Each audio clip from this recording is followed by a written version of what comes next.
Florida. To most, it's the land of sunshine, beaches, and theme parks. A paradise where millions escape the cold to find warmth under palm trees. But behind the postcards and the glossy tourism ads lies another Florida, a land built on blood, conquest, slavery, hurricanes, crime, and secrets buried beneath centuries of history. What if I told you that the story of Florida is not one of paradise, but of survival? That beneath every stretch of sand and every glittering skyline lies a history darker and stranger than you ever imagined? Tonight, we uncover the untold origins, the hidden past, and the dark secrets of Florida, a story written in storms, wars, and the shadows of empire.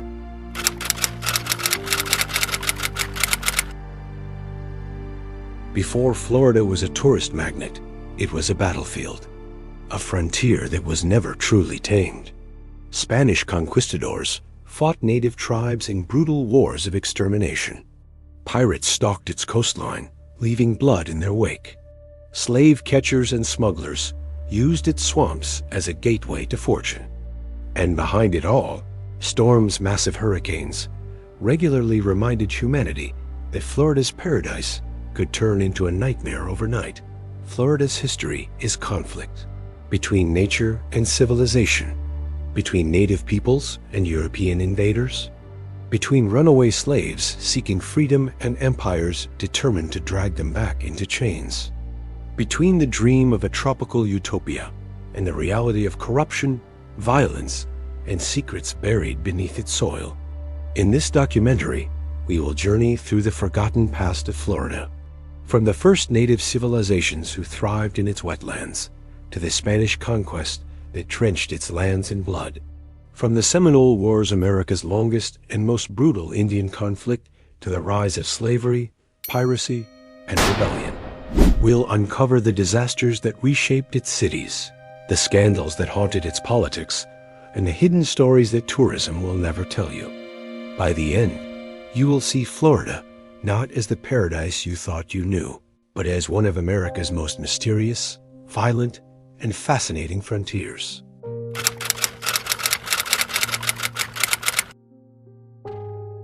Long before the Spanish, long before the word Florida even existed, this land was home to civilizations that thrived in silence for thousands of years. Their names are often forgotten: the Calusa, the Apalachee, the Timucua, peoples who mastered the swamps, the rivers, and the coastline, turning what looked like inhospitable wilderness into a place of life, trade, and ritual. The Calusa, known as the Fierce People, built entire kingdoms in the wetlands of southwest Florida. Without planting a single crop, they lived off the sea, constructing massive shell mounds that still rise from the earth today, like monuments of a vanished empire. These mounds weren't just trash piles. They were temples, burial sites, and symbols of power. The Calusa controlled trade across the region, demanding tribute from neighboring tribes, their influence spreading across the Gulf of Mexico. To the north, the Apalachee cultivated vast fields of corn, creating a society that impressed even the earliest European explorers. The Timucua, inhabiting central and northern Florida, built complex villages, spoke multiple dialects, and left behind clues to a world that was thriving long before Columbus ever set foot in the Americas. But these civilizations, despite their strength, faced a threat they could never have predicted: a wave of outsiders armed with steel, horses, and diseases that would devastate their world forever. The land we know as Florida was about to be torn apart.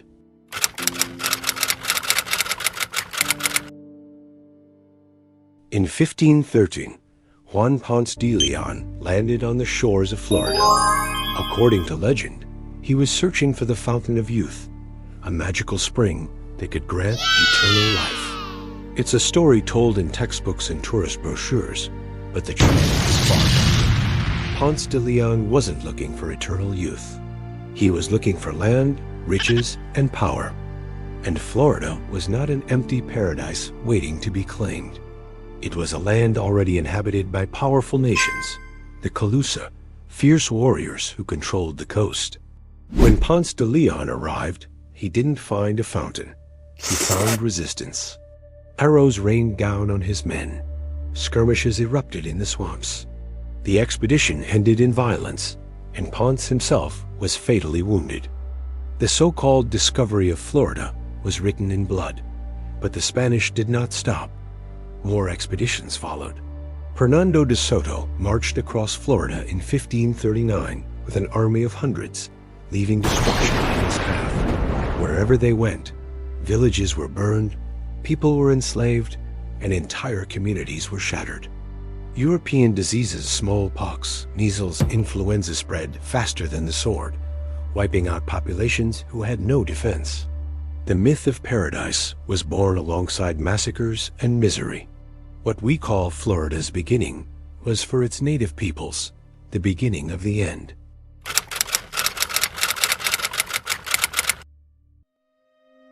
By the early 19th century, Florida was no longer just a colony. It had become a prize in America's relentless expansion. But standing in the way were the Seminoles, a people forged from survivors, native tribes who had retreated into Florida, swamps and African slaves who had escaped bondage, building new lives in the wilderness. Together, they created a community unlike any other, free, defiant, and unwilling to bow to outside rule. To the U.S. government, this was unacceptable. Florida's swamps had become a sanctuary for runaway slaves, and slave owners demanded their return. The result was war. The First Seminole War erupted in 1817, with General Andrew Jackson leading brutal campaigns, burning villages, and seizing Spanish forts. But the Seminoles did not break. Instead, they retreated deeper into the Everglades, using the land itself as a weapon. Then came the Second Seminole War, the longest and most expensive Indian war in U.S. history.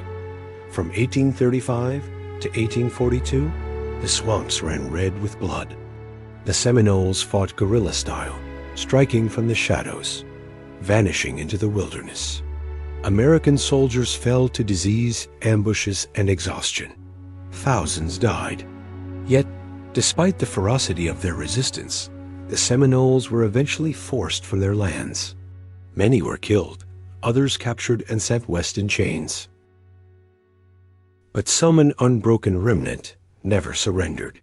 To this day, the Seminole tribe of Florida calls itself the unconquered people. This was Florida's dark baptism into American history, a place where freedom was crushed, where blood was spilled in endless swamps, and where survival meant defiance against impossible odds.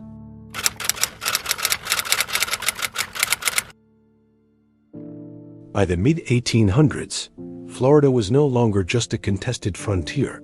It had become a slave state. Cotton and sugar plantations spread across its fertile lands, built on the backs of enslaved African men, women, and children. Families were torn apart. Whips cracked in the fields. Florida's so-called paradise was, in truth, a prison for thousands. When the Civil War erupted in 1861, Florida was the third state to secede from the Union, declaring loyalty to the Confederacy.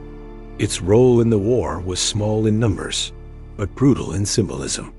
Florida became a supply line for the Confederate Army, feeding it with beef, salt, and crops harvested by slaves.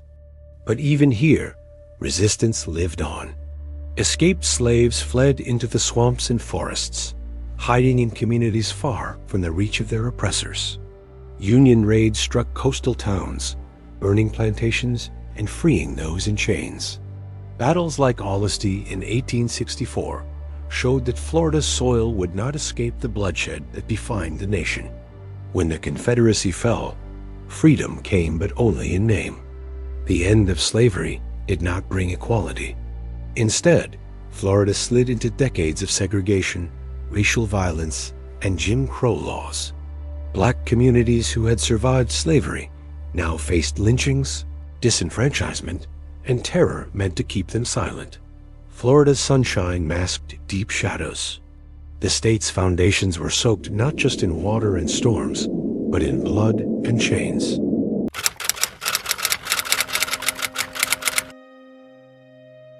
The Civil War ended, but Florida's wounds did not heal. Freedom came with chains of another kind. As Reconstruction collapsed, white supremacy reasserted itself with brutal force. Jim Crow laws spread across Florida, separating schools, neighborhoods, and public spaces, ensuring that Black Floridians lived as second-class citizens in the land they had helped build. But the oppression didn't stop at laws. It turned into terror. Between the late 19th and mid-20th centuries, Florida became one of the most dangerous places for African Americans in the South. Lynchings scarred its countryside. Black men were dragged from jails, murdered in public, their killers walking free. Families lived in constant fear that a rumor, a false accusation, or even the color of their skin in the wrong place could mean death. Some of the darkest chapters in American racial violence unfolded here. In 1920, the Ocoee Massacre erupted when Black citizens tried to exercise their right to vote. White mobs destroyed homes, murdered residents, and erased a thriving Black community from the map.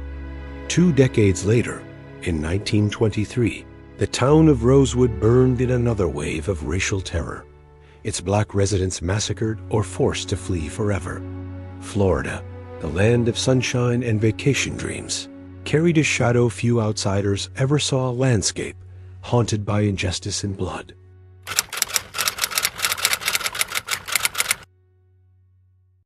By the mid-20th century, Florida had earned another reputation, this time not only as a place of racial terror, but as a playground for organized crime. Its geography made it the perfect gateway for smuggling, and its booming cities gave criminals cover to operate in plain sight. During Prohibition, rum runners brought illegal alcohol through Florida's coasts, turning Miami into a hub of black market trade. Politicians and police often looked the other way, their pockets lined by bribes. The state's glittering promise was always tied to shadows. As decades passed, the underworld only grew bolder. Gambling rings, mobsters, and drug lords turned parts of Florida into battlefields. By the 1980s, Miami had earned a chilling nickname, the cocaine capital of the world. Streets were drenched in blood as cartels fought for dominance, and violence spilled over into neighborhoods where families lived in fear. Behind the postcard image of palm trees and sunshine, Florida's underbelly pulsed with crime, corruption, and a darkness that shaped the state as much as its beaches ever did.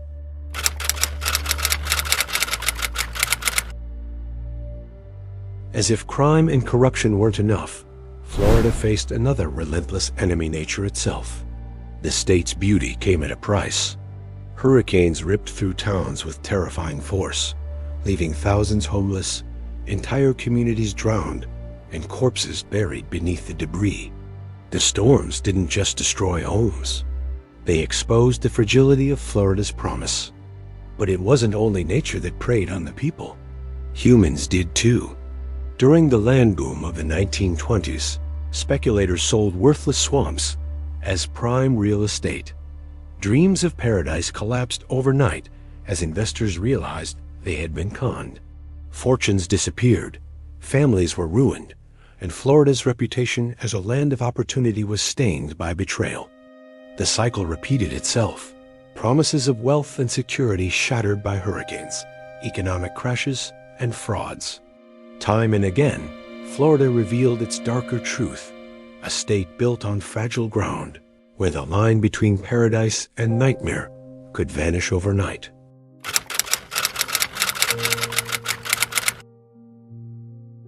And yet, out of the storms, frauds, and chaos, Florida found a way to reinvent itself.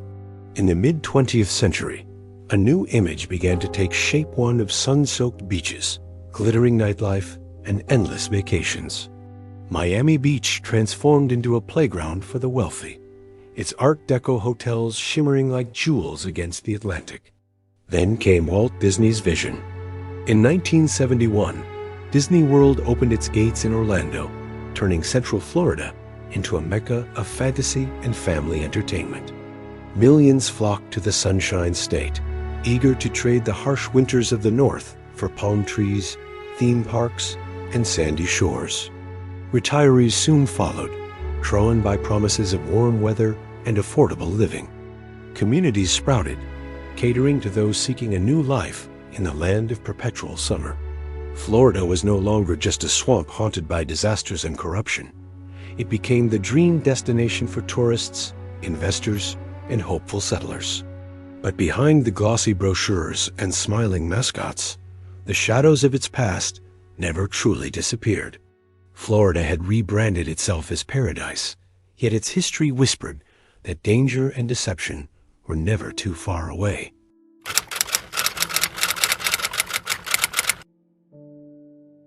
Just as Florida basked in its new image as the world's vacation capital, it became something else entirely, a front line in one of the most dangerous standoffs in human history. Only 90 miles from Cuba, Miami in South Florida became the epicenter of exile, espionage, and Cold War anxiety. When Fidel Castro rose to power in 1959, waves of Cuban refugees poured into Florida, bringing with them stories of revolution, loss, and survival. Entire neighborhoods transformed overnight, Little Havana becoming both a cultural haven and a reminder of a battle still raging across the water. But Florida was not only a refuge, it was a battlefield of secrets. The CIA used Miami as a hub for covert operations, training exiles and plotting missions to destabilize Castro's regime. During the Cuban Missile Crisis of 1962, Florida stood on the edge of catastrophe, its skies patrolled by fighter jets, its residents gripped with the fear that nuclear war could begin right over their heads. Even as tourists strolled Miami Beach and children lined up at Disney World, Florida carried a darker reality: spy networks, political assassinations, and the looming threat of annihilation. The Sunshine State was paradise on the surface, but beneath it pulsed the heartbeat of a Cold War.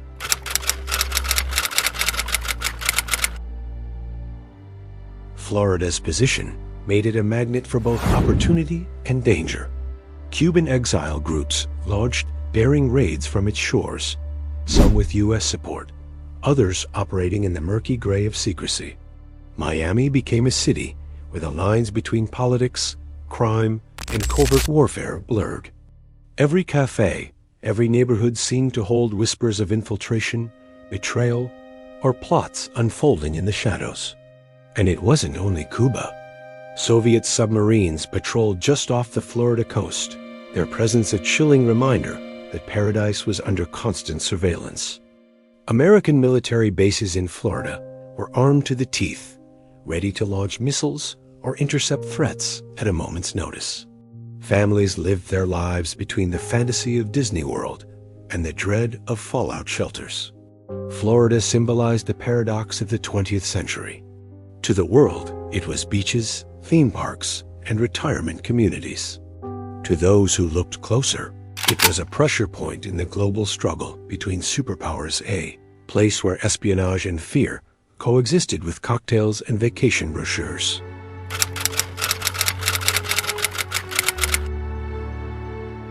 Even today, Florida carries the same dual identity: beauty and danger, hope and fragility.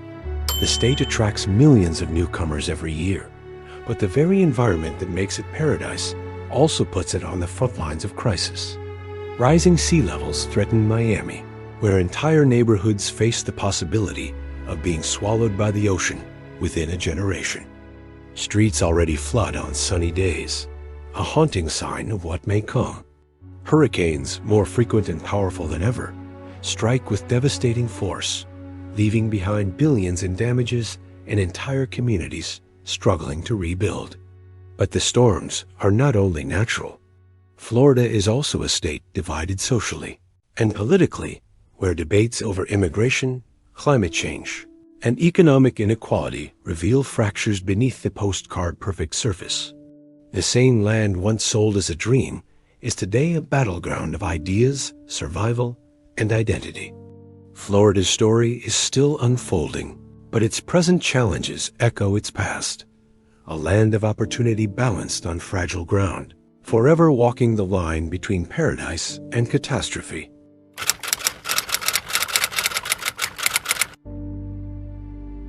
Florida may sell itself as eternal sunshine, but the cracks in its image are impossible to ignore.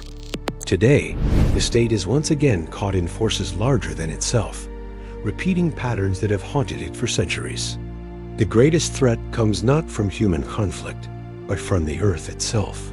Climate change looms like a storm on the horizon. Scientists warn that by the end of this century, much of Miami could be uninhabitable not from war, but from water. Salt water seeps into drinking supplies, and coastal properties worth billions are at risk of sinking beneath the ocean. Streets flood during high tides, even without rain. Residents call it sunny day flooding, a phrase that sounds almost absurd but reflects the terrifying reality.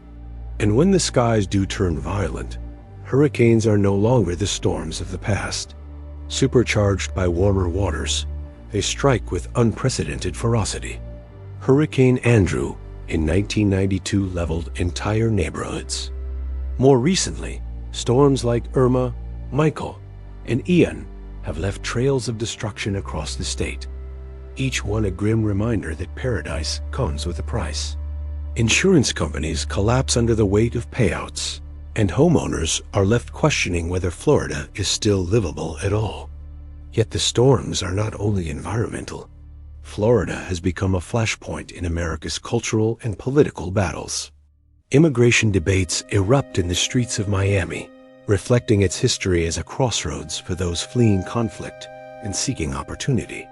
Economic inequality grows, with gleaming luxury towers casting shadows over working-class neighborhoods struggling to survive. The tensions of identity, belonging, and survival are as alive today as they were centuries ago when colonists, natives, and empires clashed over this land. Florida, in many ways, remains exactly what it has always been, a land of dreams built on unstable foundations. It is both a beacon of opportunity and a warning of fragility, a place where wealth and wonder exist side by side with danger and decay.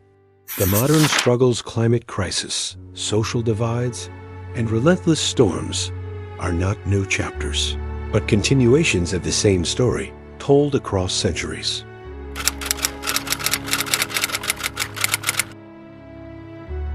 From its ancient civilizations to the Spanish conquest, from pirate raids to slave ships, from fraud and hurricanes to Disney World and the Cuban Missile Crisis, Florida's story has never been a straight line. It has always been a land of contradictions, a place where people came chasing dreams, only to find themselves face to face with disaster.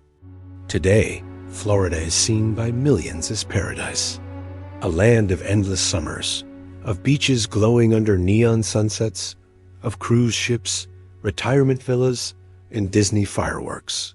But beneath the surface, the shadows never truly vanished. Climate change threatens to drown its future. Storms grow stronger every year. Political and social divides cut deep into its communities. And whispers of its darker past still echo in the present. Florida has always walked a dangerous balance between paradise and nightmare, promise and betrayal, wealth and ruin.